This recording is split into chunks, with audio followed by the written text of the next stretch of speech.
제 이름은 한도윤입니다. 나이는 74이고 지금까지 빵집을 운영해 왔습니다. 저는 경기도 작은 시골 마을에서 가난한 농부의 아들로 태어났습니다. 어린 시절에는 늘 일손이 부족한 농가에서 형제들과 농사일을 도우며 자랐고 그로 인해 학업을 일찍 포기할 수밖에 없었습니다. 젊은 시절 저는 대학 진학이라는 꿈이 있었습니다. 하지만 가정 형편이 넉넉지 않아 결국 그 길은 접어야 했고 대신 작은 제빵소에 취직해 새벽부터 밤까지 반죽을 치대며 실무 경험을 쌓기 시작했습니다. 빵 공장은 살아남기 힘들었지만 저는 묵묵히 버텼습니다. 남들보다 더 땀 흘리고 몸을 굽히며 일하는 사이 내 힘으로 사업을 해보고 싶다는 소망이 생겼습니다. 결국 저는 작은 제과점 한 칸을 얻어 창업하게 되었습니다. 사무실은 겨우 서너 평 남짓한 방 한 칸이었지만 품질과 성실함 하나로 사업을 키우기로 결심했습니다. 그렇게 지역에서 작은 빵집 하나를 운영하며 천천히 입소문을 넓혀갔습니다. 저의 성실함은 고객들에게 큰 신뢰를 얻었고 덕분에 제가 만드는 빵은 동네 사람들 사이에서 인기를 끌게 되었습니다. 그 후로도 저는 제과업뿐 아니라 제빵 재료 유통 등 다양한 분야로 사업을 확장해 나갔습니다. 이제는 전국적으로 알려진 브랜드로 성장하며 안정적인 부를 이루었지만 평소 검소하게 살아왔기에 제 주변 사람들은 제가 얼마나 큰 부를 이룬 사람인지 짐작조차 못합니다. 저는 비싼 옷도 화려한 자동차도 필요치 않았고 오직 꼭 필요한 물건만 구매하며 소박하게 살아왔습니다.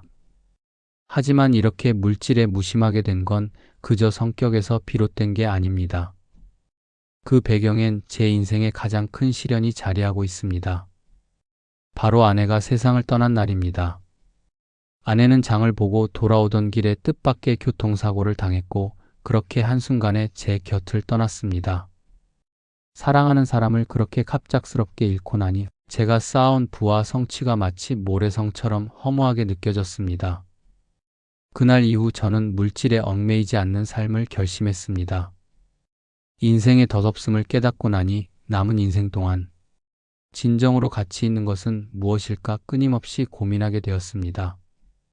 그 후로 저는 매년 어려운 이웃들에게 기부를 이어오며 장학재단과 결식아동 급식 지원은 멈추지 않았습니다. 하지만 제 마음 한구석에는 여전히 외동아들 서진에 대한 걱정이 자리 잡고 있었습니다.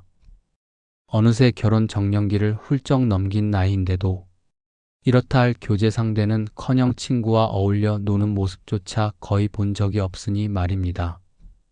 워낙 학업에 매진하며 살아온 탓의 연애니 결혼이니 하는 일은 늘 남의 일처럼 생각하고 지내왔던 녀석이었습니다.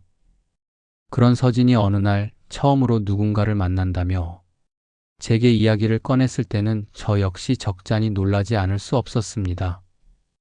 아버지 말씀드릴 게 있습니다. 늦은 저녁 서진이 문을 열고 들어서며 조심스레 입을 열었습니다. 저는 보리차를 따르며 고개를 끄덕였습니다.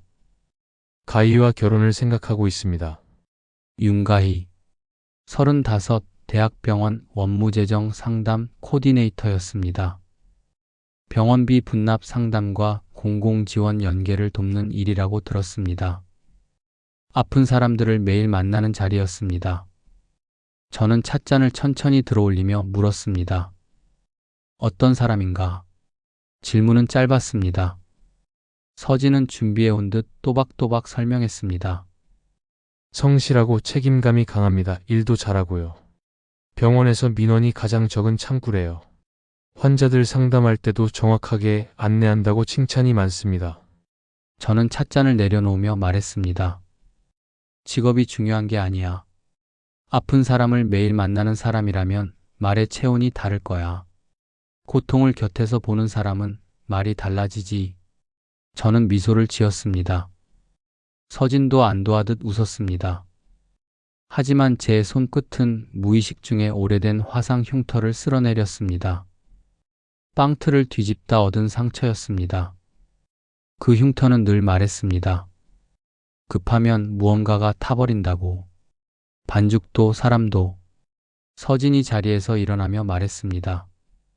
다음 주에 함께 식사하시죠. 가희도 아버지를 뵙고 싶어 합니다. 저는 고개를 끄덕였습니다. 아들이 문을 닫고 나간 뒤 저는 혼자 남았습니다. 거실은 고요했습니다. 벽시계 소리만 똑딱거렸습니다. 그날 밤 저는 잠들기 전 창문을 열었습니다. 겨울 공기가 차갑게 밀려들었습니다. 멀리서 빵집의 불빛이 보였습니다. 새벽 반죽 준비를 시작하는 시간이었습니다. 밀가루 냄새가 바람에 실려 희미하게 풍겼습니다. 저는 눈을 감았습니다. 40년 전 처음 반죽을 치대던 날이 떠올랐습니다. 손이 부르트고 어깨가 저리도록 반죽을 눌렀습니다. 아내는 옆에서 물을 따라주며 말했습니다. 천천히 해요. 급하면 속이 안 익어요. 말의 체온이라. 저는 중얼거렸습니다. 그리고 오래된 빵 냄새처럼 은근한 불안이 가슴 한편에 남았습니다. 설명할 수 없는 반죽이 덜 익었을 때의 그 느낌이었습니다. 손끝이 알려주는 신호였습니다. 그 주말 제가 후원하는 병원에 놓인 무료 급식 배식 봉사가 강당에서 열렸습니다. 저는 명찰을 뒤집어 넣은 채 자원봉사 조끼만 걸치고 나갔습니다. 현장에서 줄 정리를 돕는 것이 제 역할이었습니다. 재단 이사장이라는 이름표를 달면 사람들이 어색해했습니다. 그래서 저는 늘 명찰을 감추고 조용히 일했습니다. 아침 9시 강당에는 벌써 50여 명의 노인들이 줄을 서 있었습니다. 휠체어를 밀고 온 사람, 지팡이에 몸을 기댄 사람, 손자 손녀의 부축을 받은 사람들이었습니다.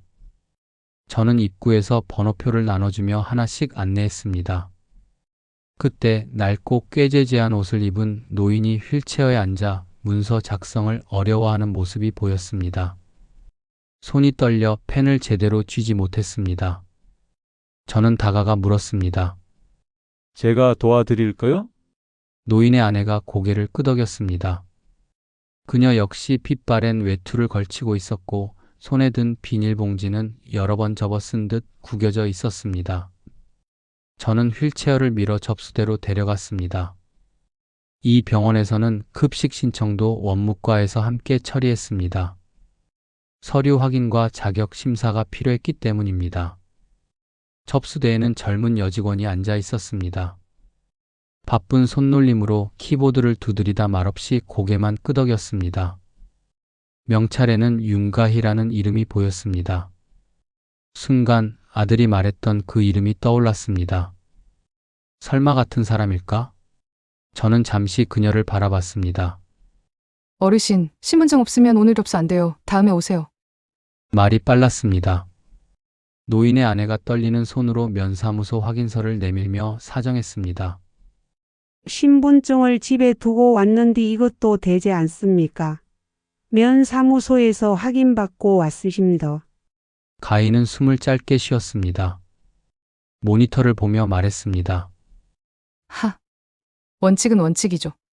게다가 오늘은 후원자분들 자리 우선이라 대기 더 길어요. 신분증 가지고 다음에 오세요. 저는 조용히 물었습니다. 확인서로 임시 등록은 가능하지 않습니까? 가희의 시선이 저를 스쳤습니다. 그리고 차갑게 미끄러졌습니다. 자원봉사자시죠? 현장 룰 흐리지 마세요. 저희도 규정이 있어요. 그 말은 유난히 또렷했습니다. 단호했습니다. 이 사람이 정말 아들이 말했던 그 윤가희일까? 저는 믿고 싶지 않았습니다. 저는 더 이상 말하지 않았습니다. 줄 끝에서 노인 부부는 결국 휠체어를 돌렸습니다. 노인의 아내가 제게 고개를 숙이며 말했습니다. 괜찮습니다. 다음에 올게요. 하지만 그 목소리는 떨리고 있었습니다. 저는 그들이 복도를 빠져나가는 모습을 지켜봤습니다. 휠체어 바퀴 소리가 멀어졌습니다.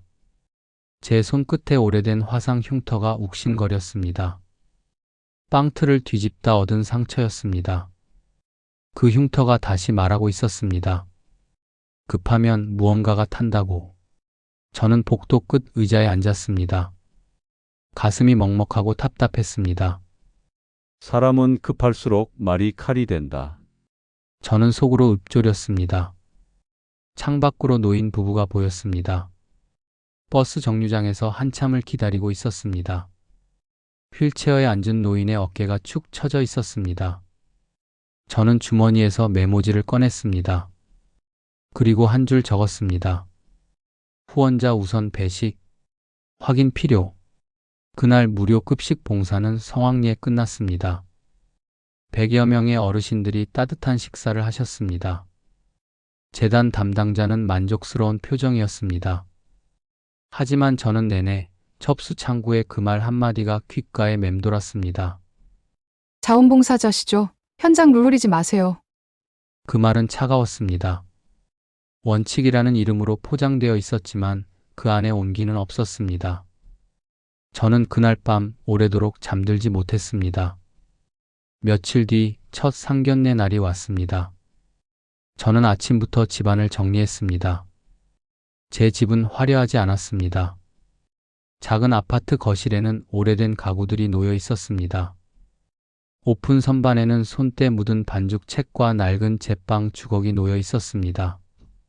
주걱 손잡이에는 까맣게 탄 자국이 그대로 남아 있었습니다. 그런데 상견례를 준비하면서도 며칠 전 병원에서 본 그 접수 창구 직원의 모습이 자꾸 떠올랐습니다. 명찰에 적힌 윤가희라는 이름. 설마 같은 사람일 리 없겠지. 저는 애써 그 생각을 지우려 했습니다. 오후 6시 서진과 가희가 함께 왔습니다.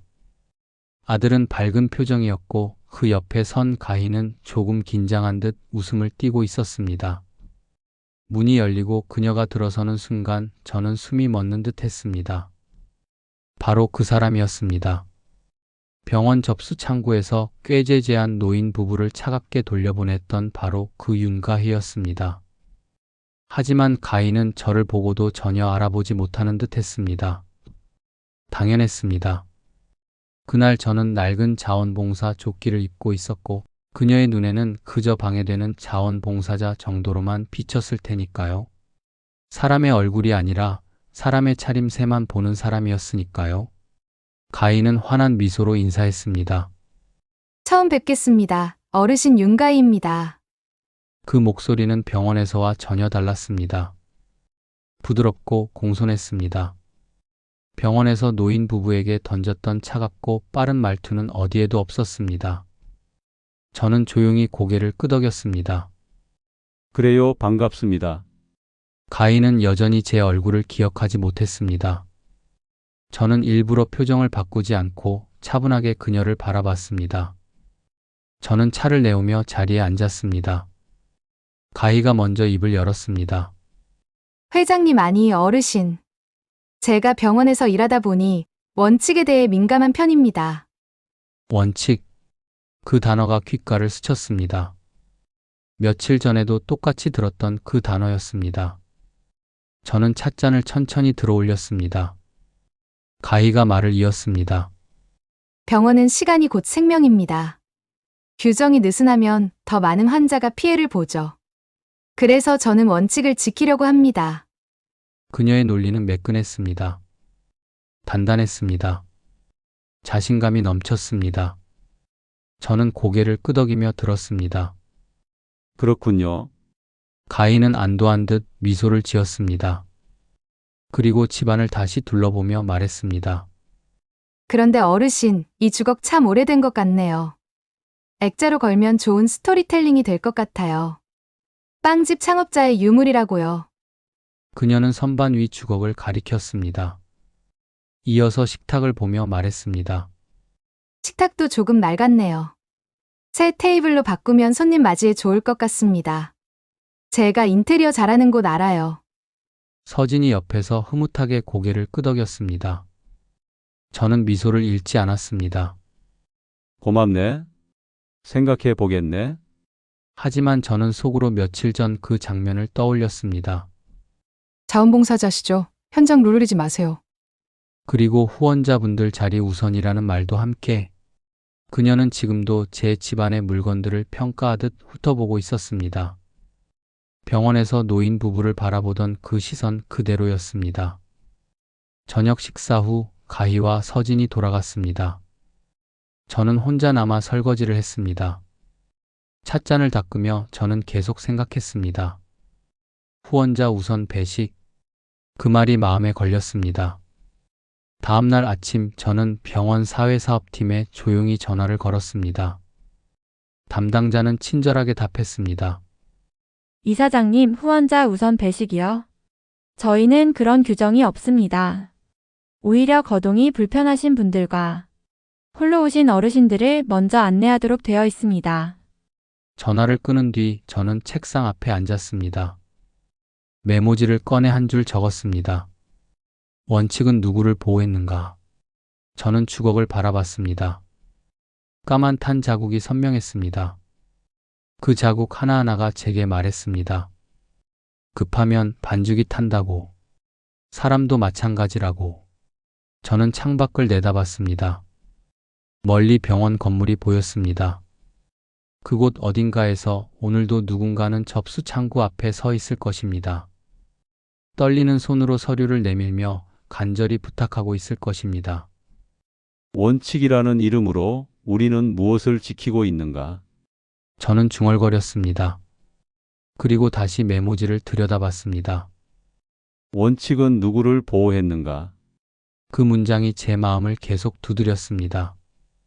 이제는 확실해졌습니다. 며칠 전 병원에서 본 그 여자와 오늘 제 집에 온 예비 며느리는 같은 사람이었습니다. 그리고 그녀가 보여준 두 얼굴. 그것이 바로 그녀의 본 모습이었습니다. 대하는 사람에 따라 말투가 달라지고 표정이 달라지는 사람. 그런 사람에게 제 아들의 미래를 맡길 수는 없었습니다. 그날 밤 저는 오래된 반죽책을 펼쳤습니다. 첫 페이지에 아내의 손글씨가 남아 있었습니다. 빵은 속부터 익힌다. 사람도 그렇다. 저는 그 문장을 오래 바라봤습니다. 집안 고치기. 가인은 집을 새롭게 고쳐야 한다고 이야기했습니다. 하지만 저는 알았습니다. 진짜 고쳐야 할 것은 가구가 아니라 사람을 대하는 첫 문장이라는 것을, 그 문장이 따뜻해야 집도 따뜻해진다는 것을. 저는 책을 덮었습니다. 그리고 주걱을 손에 쥐었습니다. 무거웠습니다. 40년의 무게였습니다. 다음 주 저는 작은 빵 상자를 들고 병원 사회사업실을 찾았습니다. 상자 안에는 제가 직접 구운 식빵이 들어 있었습니다. 새벽부터 반죽을 치댔습니다. 손이 기억하는 대로 천천히 눌렀습니다. 급하면 속이 익지 않는다는 것을 제 손은 알고 있었습니다. 사회사업팀 팀장은 반갑게 맞아주었습니다. 저는 조심스럽게 무료 급식 봉사 당일의 일을 이야기했습니다. 낡고 꾀죄죄한 옷을 입은 휠체어 노인 부부, 면사무소 확인서, 그리고 접수 창구의 차가운 말 한마디를. 팀장은 고개를 끄덕이며 컴퓨터를 켰습니다. 확인해 보겠습니다. 접수 로그에는 모든 기록이 남아 있었습니다. 임시 등록 가능 안내 문구가 화면에 떠 있었습니다. 신분증 미소지 시 면사무소 확인서 또는 주민등록 등본으로 임시 등록 가능. 팀장이 천천히 말했습니다. 이사장님, 규정상으로는 충분히 가능했습니다. 그날 시간대 CCTV도 확인해 보겠습니다. CCTV 화면에는 노인 부부가 휠체어를 돌려 복도를 빠져나가는 모습이 선명했습니다. 노인의 어깨가 축 처져 있었습니다.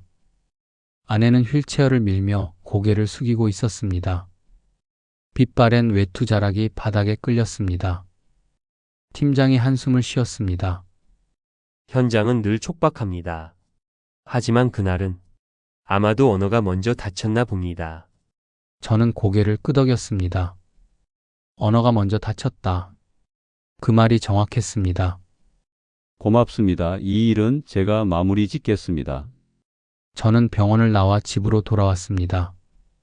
그리고 서진에게 전화를 걸었습니다. 오늘 저녁 가희와 함께 오너라. 목소리는 평온했습니다. 하지만 단단했습니다. 저녁 6시 두 사람이 왔습니다. 저는 식탁 위에 바게트와 따뜻한 수프를 놓았습니다. 직접 만든 것이었습니다. 서진은 어색하게 웃었고 가희는 긴장한 표정이었습니다. 저는 자리에 앉으며 천천히 말문을 열었습니다. 가희 씨, 병원 일이 바쁘겠어요. 매일 많은 분들을 만나니 힘들지 않나요? 가희가 공손하게 대답했습니다. 괜찮습니다. 어르신 제 일이니까요. 환자분들을 돕는 게 보람 있습니다. 저는 고개를 끄덕였습니다. 그리고 천천히 일어나 현관 쪽으로 걸어갔습니다. 옷걸이에 걸린 낡은 자원봉사 조끼를 들고 돌아왔습니다. 파란색 천에 자원봉사자라고 적힌 노란 글씨가 선명했습니다. 여러 번 빨아서 색이 바랬지만 글씨는 또렷했습니다. 저는 조끼를 천천히 펼쳐 식탁 위에 놓았습니다. 이거 알아보겠나? 가희의 눈이 조끼 위에 멈췄습니다. 서진이 의아한 표정으로 조끼를 바라봤습니다. 아버지 이건? 저는 대답하지 않고 조끼 주머니에서 명찰을 꺼냈습니다. 플라스틱 케이스에 담긴 명찰이었습니다.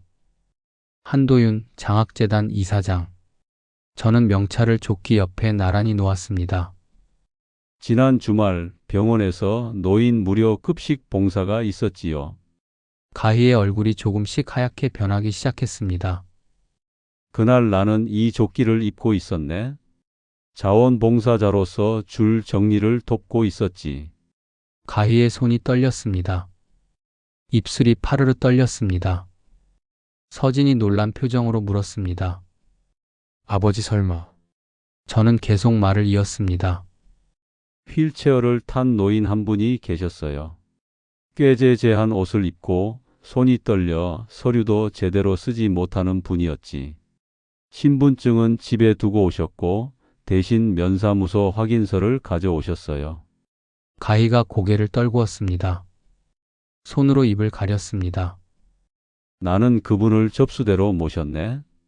그런데 접수 창구에 앉아 있던 분이 저는 잠시 멈췄습니다. 그리고 가희를 똑바로 바라봤습니다. 바로 자네였어, 가희 씨. 가희의 어깨가 굳어졌습니다. 눈을 감았습니다. 저는 천천히 말을 이었습니다. 신분증 없으면 오늘 접수 안 돼요. 다음에 오세요. 자네가 그렇게 말했지. 서진이 숨을 크게 들이마셨습니다. 아버지 그게 정말입니까? 가희는 대답하지 못했습니다. 고개만 더 깊이 숙였습니다. 저는 계속했습니다. 그분의 아내가 확인서를 내밀며 사정했지요.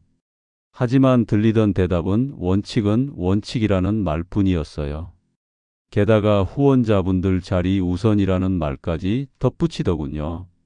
가희의 눈에서 눈물이 흘러내렸습니다. 내가 확인서로 임시 등록이 가능하지 않냐고 물었지. 그때 자네가 뭐라고 했는지 기억하나?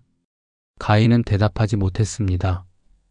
눈가가 붉어져 있었습니다. 자원봉사자시죠? 현장 룰 흐리지 마세요. 바로 이 조끼를 입은 나를 보면서 자네는 그렇게 말했어.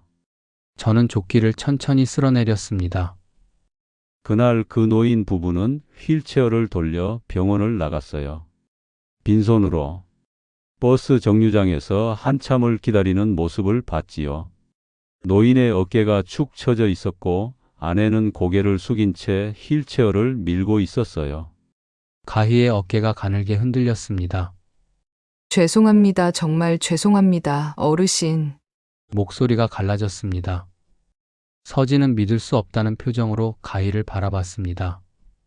저는 서랍에서 오래된 주걱을 꺼냈습니다. 칼집처럼 난 흠이 많았습니다. 까만 탄 자국도 선명했습니다.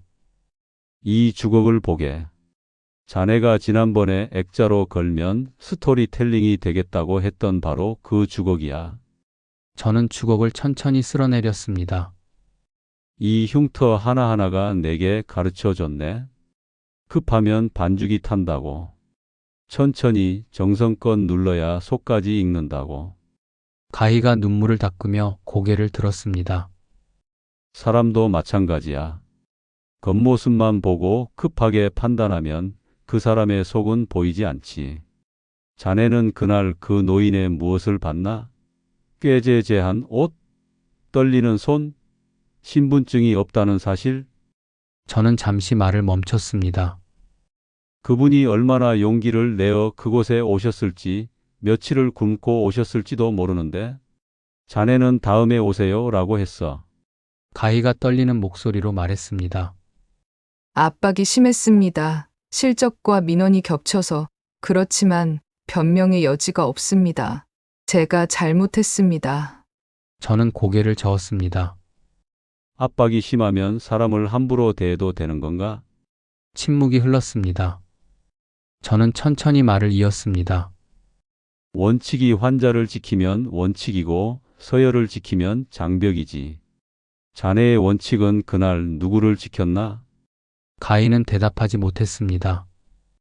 눈물만 흘렀습니다. 그리고 말이야, 가희 씨. 내가 사회사업팀에 확인해 봤네. 후원자 우선 배식 같은 규정은 없더군요. 오히려 거동이 불편하신 분들을 먼저 모시도록 되어 있었어.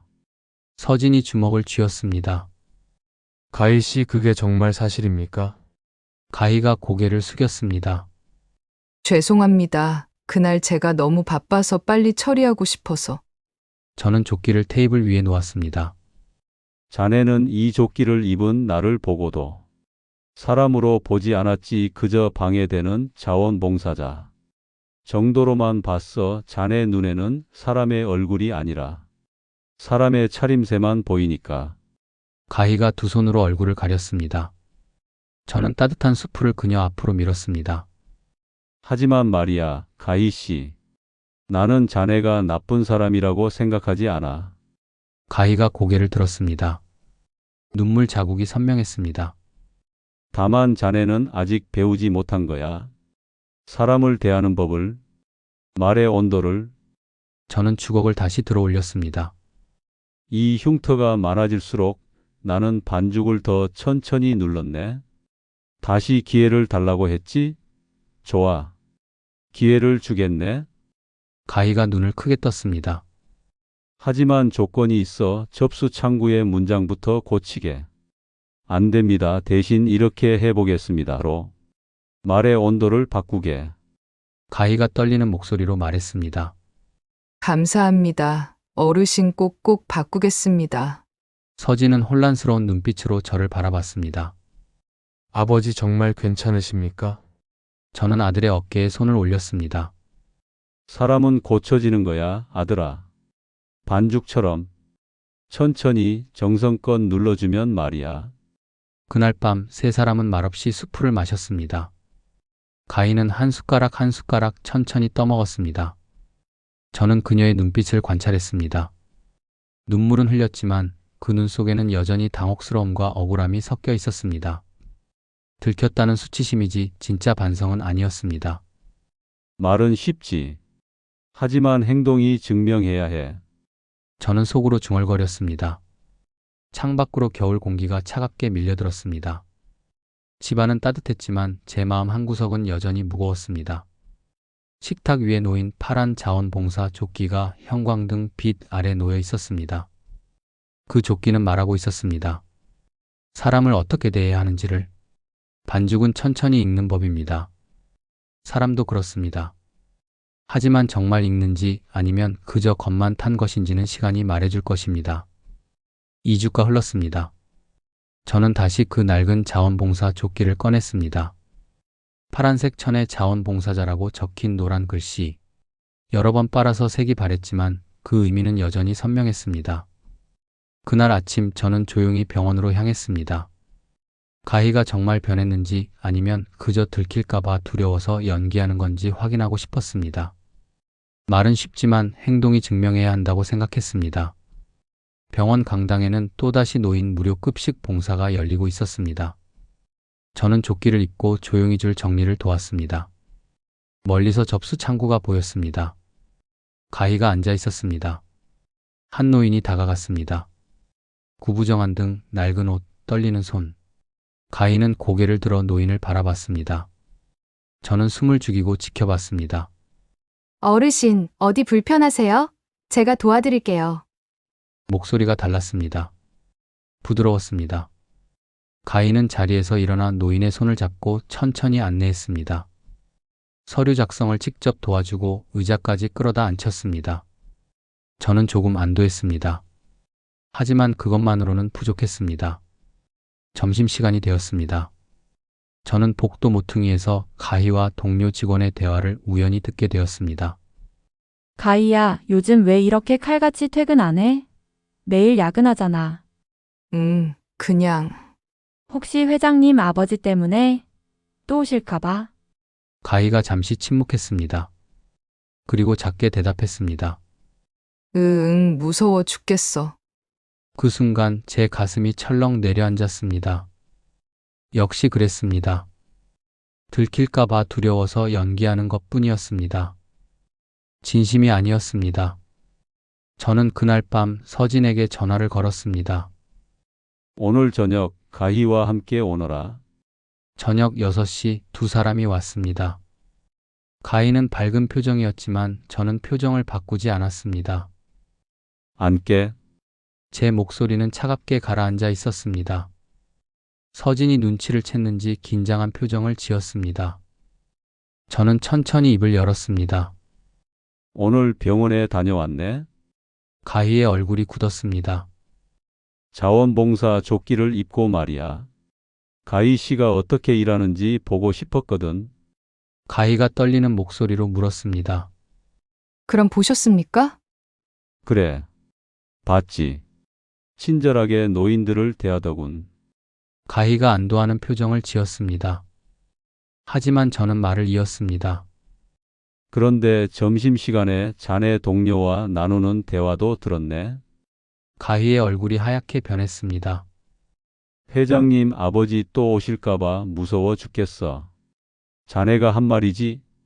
가희가 고개를 떨구었습니다. 입술이 파르르 떨렸습니다.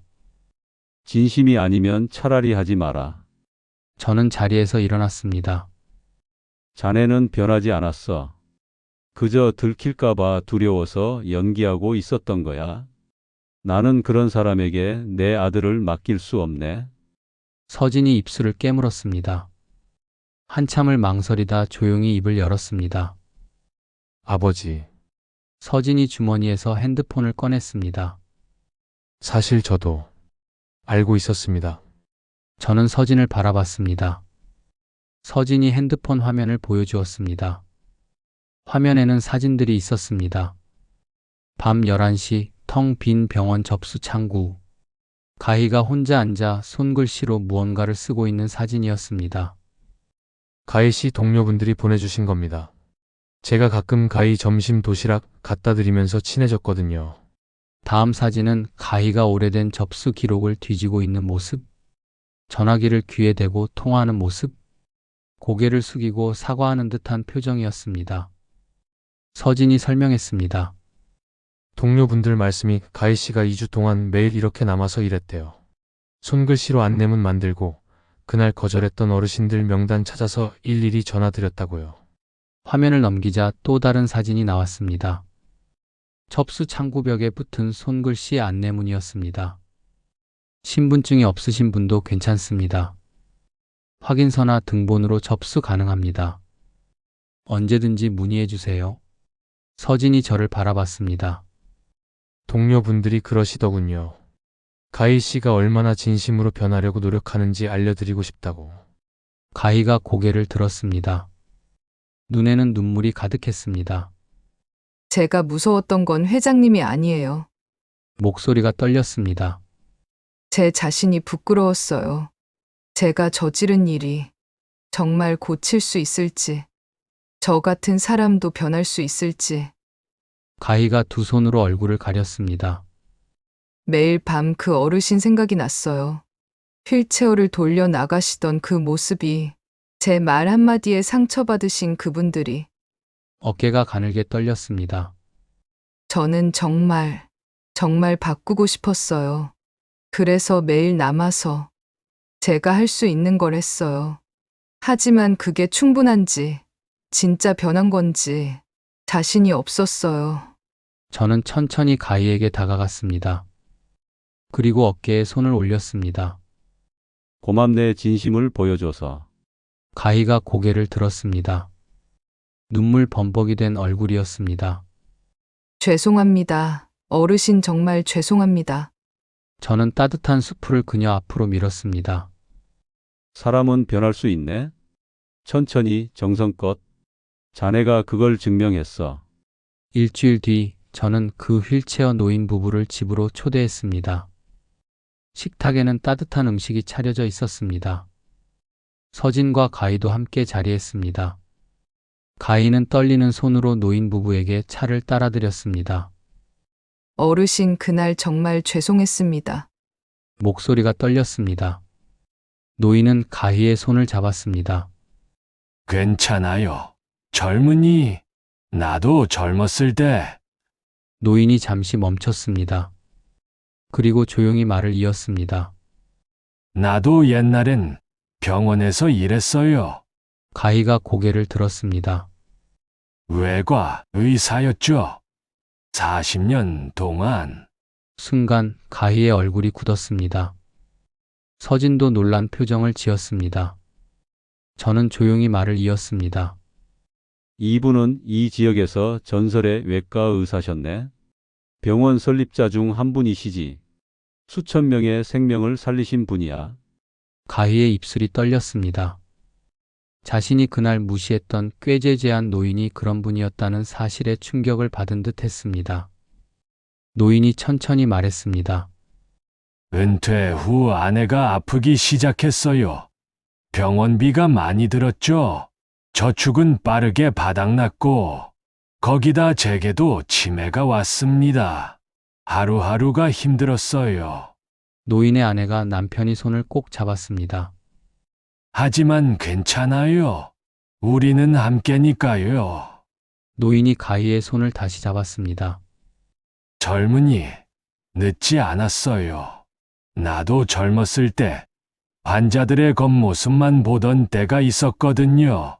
부자인지, 가난한지, 어떤 옷을 입었는지. 노인의 눈빛이 따뜻했습니다. 하지만 배웠어요. 내 앞에 누가 서 있는지는 아무도 모른다는 걸. 오늘의 환자가 내일의 스승이 될 수도 있고, 오늘 무시한 사람이 평생 후회로 남을 수도 있죠. 가희가 눈물을 흘렸습니다. 어르신 용서해 주셔서 감사합니다. 노인이 미소를 지었습니다. 용서할 것도 없어요. 당신은 이미 변했으니까요. 그걸로 충분합니다. 그날 이후 가희는 정말로 변했습니다. 저는 어느 날 병원을 다시 방문했습니다. 이번에는 자원봉사 조끼 없이 그저 지나가는 어르신으로 갔습니다. 접수 창구 옆 벽에는 가희가 직접 손으로 쓴 안내문이 붙어 있었습니다. 신분증이 없으신 분도 걱정하지 마세요. 확인서, 등본, 어떤 서류든 괜찮습니다. 제가 끝까지 도와드리겠습니다. 접수 창구 윤가희 드림. 가희는 한 노인을 직접 부축해 의자에 앉히고 있었습니다. 천천히 또박또박 설명하는 모습이 보였습니다. 어르신, 오늘은 제가 끝까지 함께하겠습니다. 그 목소리에는 진심이 담겨 있었습니다. 저는 멀리서 그 모습을 지켜보다 조용히 병원을 나왔습니다. 가슴이 따뜻했습니다.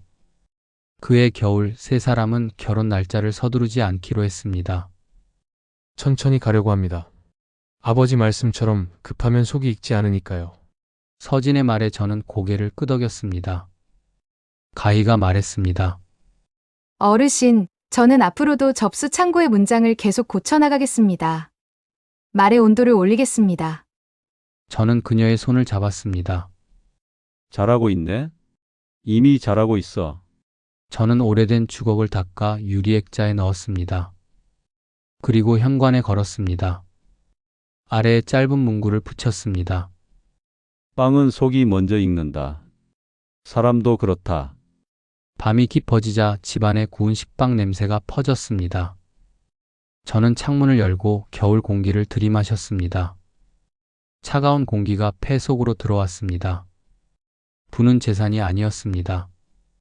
말의 온도였습니다. 그 온도가 따뜻해질수록 삶의 빵결은 촘촘해졌습니다. 저는 알았습니다. 말의 온도는 사람을 대하는 첫 문장에서 시작된다는 것을, 그 문장이 따뜻해야 세상도 따뜻해진다는 것을, 멀리 병원 불빛이 보였습니다. 그곳 어딘가에서 오늘도 누군가는 접수 창구 앞에 서 있을 것입니다. 하지만 이제는 다릅니다. 그곳에는 따뜻한 문장이 기다리고 있습니다. 오늘도 진료 연계를 돕겠습니다. 저는 창문을 닫았습니다. 그리고 식탁에 앉아 따뜻한 보리차를 마셨습니다. 찻잔에서 김이 올라왔습니다. 그 김처럼 말의 온도는 보이지 않지만 느껴집니다. 저는 오래된 주걱을 바라봤습니다. 유리액자 속에서 주걱이 빛났습니다. 흉터와 탄 자국이 그대로 남아 있었습니다. 하지만 그것은 부끄러운 상처가 아니었습니다. 배움의 흔적이었습니다. 그날 밤 저는 편안하게 잠들었습니다. 꿈속에서 아내가 웃고 있었습니다. 저는 여태껏 노력과 성실함을 소중히 여겼기에 사람의 진가가 겉으로 드러나는 것이 아니라는 사실을 믿어왔습니다. 그리고 이번 일로 저희 가족도 함께 중요한 교훈을 얻었습니다. 제 이야기가 여러분께도 어떤 순간에서는 사람을 볼 때 가장 중요한 것이 무엇인지 되돌아볼 수 있는 계기가 되었길 바랍니다. 말의 온도, 사람을 대하는 첫 문장. 그것이 우리 삶을 어떻게 바꾸는지 함께 느껴보셨길 바랍니다. 이번 이야기가 여러분 마음에 작은 울림이 되었다면 좋아요와 구독 부탁드립니다. 앞으로도 함께 나눌 소중한 이야기로 찾아뵙겠습니다. 끝까지 들어주셔서 진심으로 감사합니다.